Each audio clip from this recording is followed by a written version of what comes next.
சமீபத்தில் அந்த படம் பார்த்தோம். அதாவது ஒரு 5 பேர் வந்து நாங்கள் அசிஸ்டன்ஸு சரண் சார் ஒரு 5-6 பேர் வந்தோம். படம் பார்த்துட்டு ஆஃபீஸ் போனதுக்கு பிறகு அடுத்த நாள் ஒவ்வொருத்தரும் உள்ளே வரும்போதும் நான் தூங்கவே இல்லை சார். நானும் தூங்கவே இல்லையா? ஒவ்வொருத்தரும் அதே தான் சொல்கிறாங்க. போஸ் வந்தார். அப்படின்னா படம் நல்லா இருக்கா? என்ன மாதிரி படம்? என்ன மாதிரி படம்னா அதுக்கு உதாரணம் சொல்றதுக்கு காதல் மாதிரி இருக்குமா? வழக்கென்னா இல்லை வேற சேதா, பைசைக்கிள் தீவ்ஸா, உலகம் மொத்தமாக இருக்கிற என்னென்னமோ நல்ல படம்னா உதாரணம் கேட்டாலும் எந்த படத்தையும் சொல்ல முடியல. இது எது மாதிரியும் இல்லை.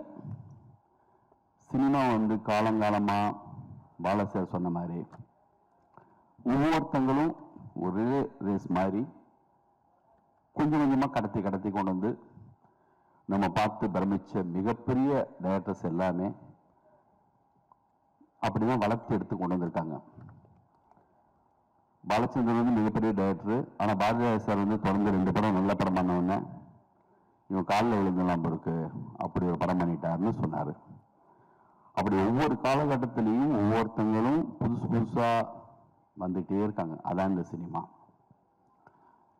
இந்த படம் இது வந்து எப்பயுமே வந்து இந்த மாதிரி டைரக்டர், முக்கியமான டைரக்டர், அவர் சொல்லுவார், ஐயோ பயமா இருக்கியா போஸ்டர் பார்த்தா, இந்த சொல்லக்கதிராக போட்டு வச்சிருக்காங்க. அப்புறம் நல்ல டைரக்டர்ஸ் எல்லாம் வந்து ஒரு படத்தை பற்றி பேசும்போது கூட அப்போ என்ன கமெண்ட் அடிக்க ஆரம்பிச்சிருவாங்கன்னா, ஐயோ பயமா இருக்கியா, இவங்கெல்லாம் சொல்றாங்க படம் நல்லா இருக்குன்னு. உண்மையிலேயே இந்த படத்தை ஏதோ தேட்டரில் உட்காந்து பார்க்கணும்னு நானும் ஆர்வமாக வெயிட் பண்ணிட்டு இருக்கேன். இந்த வினோத்ராஜ் வந்து பாலாவா, பாலசக்தி வேலா, மிஸ்கினா, இப்போ உள்ள வெற்றிமாறனா, யாரு எந்த டைரக்டரோட கம்பேர் பண்றது? அப்படி யாருமே இங்க இல்லை இது வரைக்கும். வினோத்ராஜுக்கு வினோத்ராஜ் தான். அது கூழாங்கல் படம் பார்த்துட்டு மணிரத்னம் சார் வந்து ஒரு ஜூம் மீட்டிங் தான் கேட்ட சொன்னாரு, படம் பார்த்துட்டீங்களான்னு எல்லாத்தையும் கேட்டாரு. பாலன் வந்து நான் பார்த்துட்டேன் சார்னு சொன்னான். அப்போ அதுக்கப்புறம் தான் நான் அந்த படத்தை பார்த்தேன். தயவு செஞ்சு மிக சரியான விஷயத்தை நம்ம ஜனங்க என்னைக்குமே வந்து அவாய்ட் பண்ணதே கிடையாது. அவங்க வந்து கூத்து பார்த்து அரிச்சந்திரம்மா அது வந்து டிராமா வரைக்கும் மேடையில் பார்த்து பழக்கப்பட்டவங்க, அவங்களுக்கு எல்லாமே தெரியும். அது மாதிரி இந்த படத்துல இருந்து எந்த ஷாட்டும் தெரியாம வைக்கல. ஒரு ஆட்டோ ஷாட் வச்சிருந்தாரு, அவ்வளவு கேப் நிறைய இருந்துச்சு. நான் நினைச்சேன் என்னடா அது ஒரு அந்த கேமராமேன் என்ன இப்படி ஒரு கேப் போட்டு வச்சிருக்காருன்னு நினைச்சேன். அடுத்து ஒரு தடவை வரும்போது தான் தெரிஞ்சது அவங்க தெரிஞ்சதான் வச்சிருக்காங்கன்னு. பிசி ஸ்ரீராம் சார் படம் பார்த்துட்டு அடுத்த நாள் மாஸ்டர் பீஸ்ன்னு போட்டிருக்காரு இந்த படத்தை. இந்த படத்தை வந்து நான் பாலசக்தி சாருக்கு வந்து காதல் பண்ண வேண்டியது நான் அப்போ பண்ண முடியல. வழக்கின் படம் அப்போ நான் எடுத்தேன். அது என்னுடைய லைஃப்பில் வந்து மிக முக்கியமான விஷயமா நினைக்கிறேன். அவர் மிக முக்கியமான ஆள் பாலாஜி சார். நான் சென்னைக்கு வந்தப்போ அவர் ரூமுக்கு தேடி போகிறப்போ அவர் முதல்ல எனக்கு கதை சொன்னப்பெல்லாம் இந்த படம் என்ன இருக்கோ அந்த மாதிரி தான் கதை சொல்லுவார் அவர்.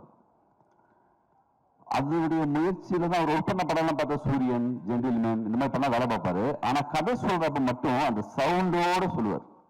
முதல்ல ஒரு ரூமுக்கு போறப்ப வெங்காயம் வெட்டிட்டு என்ற ஒரு கதை சொல்றாரு. சாமுராய் கதையே வந்து நானாப்பட்டவர் இல்லாட்டா மோகன்லால் மாதிரி ஒருத்தர் பண்றான்னு. இந்த பார்த்த படம் இருக்குல்ல, இந்த படத்துல எப்படி சவுண்ட் அந்த எடிட்டர் அந்த கட் பண்ணிருக்காங்க, டைரக்ட் பண்ணிருக்கா அப்படியோ அந்த மாதிரி சொல்ல ஆரம்பிச்சார். ரேடியோ ஓடி இருந்துச்சு, சின்னதா சவுண்டு, அதை ஆஃப் பண்ணிட்டு வந்து உட்காந்து வெங்காயம் வெட்டிட்டு என்கிட்ட கேட்டார், நீ பாம்பே போயிருக்கியாடான்னு. போனதில்லை சார்னு. வீடு நானும் போனதில்லை சொல்லிட்டு ஆரம்பிச்சார்.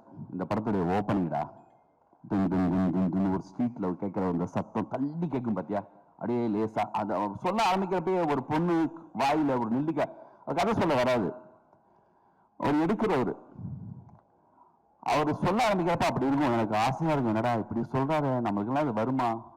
மகாநதி படம் பார்த்து நாங்க 2 பேரும் பேசியிருக்கோம்.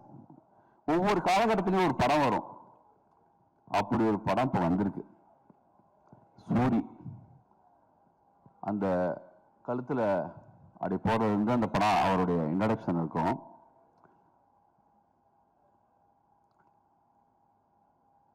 எனக்கு பயமா இருக்கு நாளைக்கு தியேட்டர்ல இப்படி சத்தம் வருமானு.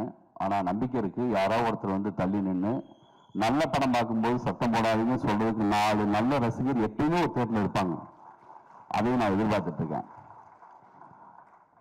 அப்போ நமக்கு என்னெல்லாம் தோணுதுன்னா அப்ப முதல் நாள் இவர் பயங்கரமா சண்டை நடந்திருக்கு. அதோடைய இதுலதான் வந்து இன்னைக்கு வந்து இவர் இப்படி இந்த வாய்ஸ்ல பேசுறாரு. அந்த பொண்ணு அடிக்கூடம் வாங்கியிருக்கலாமோ. ஒரு சிங்கிள் ஷாட் எத்தனையோ படங்கள்ல பாக்குறோம். ஆனா இந்த படத்துடைய ஓப்பனிங்லயே அந்த டைரக்டர் இதுதான் படம், இதை பாருங்க. சினிமாவுடைய மாபெரும் மிகப்பெரிய விஷயமே டைட்டானிக் பார்க்கும்போது டைட்டானிக் பார்ப்போம், ஒரு காக்காமட்டை பார்க்கும்போது காக்காமட்டை பார்ப்போம். அது அந்த இருட்டில் லைட் ஆஃப் பண்ணதுக்கு பிறகு அது நடக்கிறது மேஜிக், ஒரு டைரக்டருடைய ஒரு ஆளுமை. இப்ப மிஸ்கின் சார் இருக்காரு, அவர் படத்தை ஏன் படம்டா பாருங்க அப்படி பார்க்க வைப்பார். அந்த மாதிரி இது வினோத்ராஜ் படம் இந்திய சினிமாவுக்கு உலக சினிமாவுக்கு மிக முக்கியமான ஒரு ஆள் வந்திருக்காங்கிறதுக்கான ஒரு படம். அது வந்து இதை எடுத்த சிவகார்த்தியன் அவர்களுக்கு என்னுடைய மிக முக்கியமான இந்த மாதிரியான நீ கண்டினியூவா செய்யுங்க. இந்த மாதிரி ஆட்கள் இப்ப இல்ல, தயவு செய்து செய்யுங்க. உங்களுக்கு மிகப்பெரிய ஒரு மரியாதை இது மூலமா வரும். சூரியன் சரி, விடுதலை மூலமா வெற்றிமாறன் கரெக்டா ஒரு சேனல் மாத்தி விட்டுருக்காரு, கண்டினியூ ஆகுது வாழ்க்கையில. கருடன் மிகப்பெரிய வெற்றி. இந்த படத்துக்கு ஓப்பனிங் வரும். இந்த படத்தை தியேட்டர்ல உட்காந்து 100% ரசிப்பாங்க நம்பிக்கை எனக்கு இருக்கு. அது புதுசுதான், புது அனுபவம் தான். நம்ம தியேட்டர்ல பாக்குற மாதிரி தெரியும், இது அனுபவம் பார்ப்பாங்கன்னு நம்புறேன் நானும். எனக்கும் புதுசுதான், எல்லாருக்குமே அது புதுசுதான். எனக்கு தான் அதுக்கு வந்து நீங்க நினைச்சீங்கன்னா என்ன மாதிரி என்னமா ஒரு உலகத்தை இப்ப என்ன ஆகுதுன்னா, அப்பெல்லாம் சாரி ஒரு சில வார்த்தைகள் சொன்னதுனால கொஞ்சம் கூட போறேன், அதனால முடியல. இந்த படம் பார்த்ததுல இருந்து அப்படிதான் இருக்கு. இப்போ எல்லாருக்குமான கண்ணாடியை ஆல்ரெடி யாரோ ஒருத்தங்க மாட்டி விட்டுறாங்க. புழு கண்ணாடி மாட்டி விட்டா அந்த மூடோட தான் போறான். இந்த சாங் நல்லா இல்லைன்னு எல்லாம் பேச ஆரம்பிச்சா நல்லா இல்ல, கேட்கறது கூட கிடையாது, நல்லா இல்லையாம. அந்த கண்ணாடியை நம்ம நினைச்சா நல்லதாகவும் மாற்றி விட முடியும். தயவு செஞ்சு இதுல கெஞ்செல்லாம் தேவையில்லை. யார்ட்டுமே நான் வந்து சொன்ன இந்த பதிவு போடும்போது இந்த படம் பார்க்கணும்னா உங்களுக்கு கொடுத்து வச்சிருக்கணும். யார்ட்டுமே இந்த படத்தை பாருங்கன்னு சொல்லி யார்ட்டுமே கெஞ்சணும் அவசியமே இல்லை. தரமான ஒரு வேலை செஞ்சிருக்காரு, அதுக்கான மரியாதை கண்டிப்பா வரும். இந்த படம் சம்பாரிச்சு கொடுக்காதுன்னு நினைக்க வேணாம். இதோடைய ஒர்த்து என்னங்கிறது வந்து உங்களுக்கு படம் ரிலீஸுக்கு பிறகு தெரியும், விமர்சனம் வந்தது பிறகு. மாபெரும் விலைக்கு இந்த படம் போகும்.